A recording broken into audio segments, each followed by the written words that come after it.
Naging kontrobersyal ang usapin ngayon sa isang symposium kung saan tahasang sinabi ng ilang Chinese scholars na bahagi umano ng China ang lalawigan ng Batanes. Paliwanag nila isang natural extension ng Taiwan ng Batanes kung kaya't dapat Batanes sa China. Kaagad namang nag-react ang National Security Council o NSC of the Philippines sa naturang claim ng Chinese scholars. Sa July 10 statement ng NSC, iginiit na bahagi at nananatiling parte ng Republika ng Pilipinas ang Batanes at walang dapat isaayos na sigalot, claim at di pagkakaunawaan sa isyong ito. Binara rin ng National Historical Commission of the Philippines o NHCP ang mga inilabas na naratibo ng China.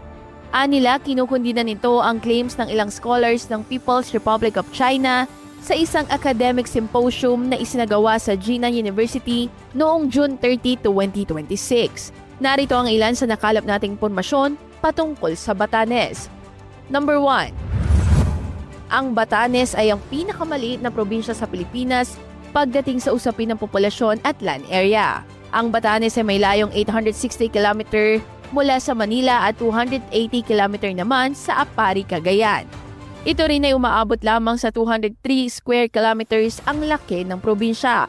Batay naman sa 2024 data ng Philippine Statistics Authority, humigit kumulang 19,000 lamang ang populasyon sa Batanes. Number 2. Sakop ang Batanes ng Region 2. Kasama ang Batanes sa Cagayan Valley Region o Region 2 na nasa hilagang silangang bahagi ng Luzon. Ang Basco naman ang kabisera ng Batanes. Number 3. 3 isla lamang ang inhabited sa Batanes. Sang-ayon sa Special Area for Agriculture Development, aabot sa 10 ang mga islang meron ng probinsya ng Batanes, subalit 3 lamang dito ang tinitirahan ng mga tao: Batan, Sabtang at Bayat. Pang-4. Nakilala ang Batanes sa Honesty Store Coffee Shop. Kakabit ng Batanes ang magandang pag-uugali ng pagiging honest o tapat.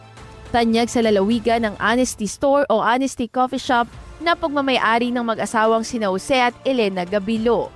Doon nasusubok ang katapatan ng mga mamimili sapagkat naniniwala ang tindahan sa kapasidad mong magbayad ng sapat kahit walang nakabantay o kahit walang CCTV. Isa ang tindahan ito sa kinikilalang tourist spot sa Batanes. Pang-5. Ang Batanes ay kilala sa magandang tanawin. Ayon sa Special Area for Agriculture Development, tanyag ang Batanes dahil sa breathtaking landscapes, picturesque rolling hills, dramatic coastlines at lighthouses na matatagpuan sa lalawigan. Hindi natuloy katakataka kung bakit nagkakainteres ang China sa Batanes dahil sa angking yaman ito sa tanawin, magandang asal at ang kasimplihan sa pamumuhay doon. Sa pinakabagong balita naman, kinilala ni Batanes Governor Ronald June P. Aguto Jr. ang soberanya at otoridad ng Pilipinas sa kabila ng kontrobersyal na pahayag ng ilang Chinese scholars na natural extension ng Taiwan ng isla. Natiling proud din anya ang mga tao ng Batanes sa kanilang pagiging Pilipino at patuloy nilang pagyayamanin ang kanilang kasaysayan at identity bilang proud Pilipino.